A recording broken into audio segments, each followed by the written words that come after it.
But I think one of the reasons why these people have this deep-seated anger and resentment is there's a bunch of people out there that have these lives that are deeply unsatisfying, because I think somehow or another, through momentum and just through things falling into place the way they are, and people trying to fit their lives around the way these pieces have fallen into place, there are so many people that are working all day long doing something that is deeply unsatisfying and almost painful to them. Yeah, soul killing. Soul killing. Yeah. They're stuck in traffic all day, and then they're stuck in a cubicle after that. They relish the time to take a shit in the bathroom and look at their phone. I mean, they literally do that. That's a highlight of someone's day.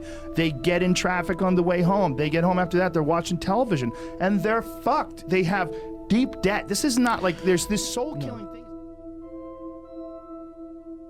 It'll stand out. This idea that, like, oh, it's easy for you to say. Everybody's got these stupid barriers they put in their own head. You got to resist those goddamn things, because they don't do you any good, and they certainly define the potential for your future in a negative way that's not self-serving, and it's not even real. You know, you put this artificial ceiling on the potential for what you're doing. If you hit a wall, okay, that just means you need to regroup and rethink. It doesn't mean that wall's there, especially when it comes to something like social media or like a podcast, something where you're putting out a piece of art, you're putting out something that you've created. There's no wall as far as like how many people are going to enjoy it or how far it's going to go. It's just, it is what it is, and if people don't like it, make it better. If they like it less, fix that. Figure out a way to do it. You can do that. And this idea that there's no way to get past the starting block today is just ludicrous. It's crazy. And it's just this poor thinking. And people that are trapped in bad situations, one of the problems is you feel like this is your future. You feel like you're fucked and you can't get out of that. There's no hope. There's no light at the end of the tunnel. There's no rainbow. And if you feel like that, that alone can be incredibly defining and limiting. But if you look at yourself objectively and say, okay, I kind of am fucked here. I'm in credit card debt. I'm working in a shitty job. I don't like what I'm doing, but I have some ideas. I need to feed those fucking ideas. And I need to feed them and water them, and I need to set aside a certain amount of time every day to just try to make those things happen. You can do that. Of art. And Pressfield was essentially like a ne'er-do-well till he was like 40 years old. He was kind of a fuck-up.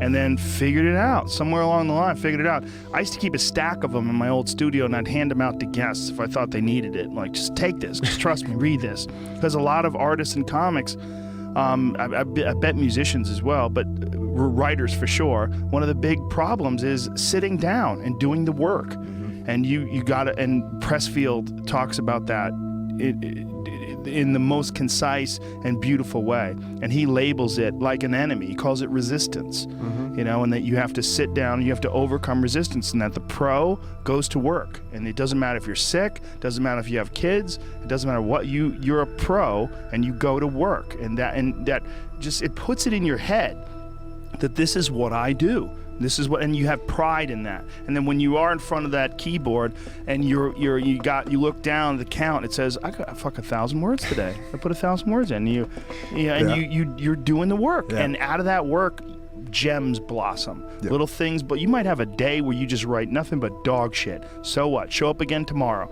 and tomorrow out of that dog shit, a flower will emerge. You never know. And that's Ron White and I were talking about this the other night. Mm-hmm. Like when you haven't made it, when you're broke, you always feel like it's never gonna happen. Right. You always feel like it's completely out of touch. Like, I'm poor, I'm always gonna be poor. This fucking struggle's never gonna go away. Mm-hmm. But when you're around people who used to be poor too, but they figured out how to do it, you go, oh, they're just a fucking person. Right. You know, and when you see some dude and he's in some corner office in some giant ass building and he's a CEO of the company, you can't imagine that at one point in that guy's life, he was fucked up. Right, at one point in his life, he was depressed and lost and failing in school and couldn't figure it out, you know, and was wondering about his future. But almost everybody has lows. Almost everybody has. Almost every successful person that I've ever met had some crazy adversity early on. They figured their way through that, and then they figured out how to become successful, partially even because of that.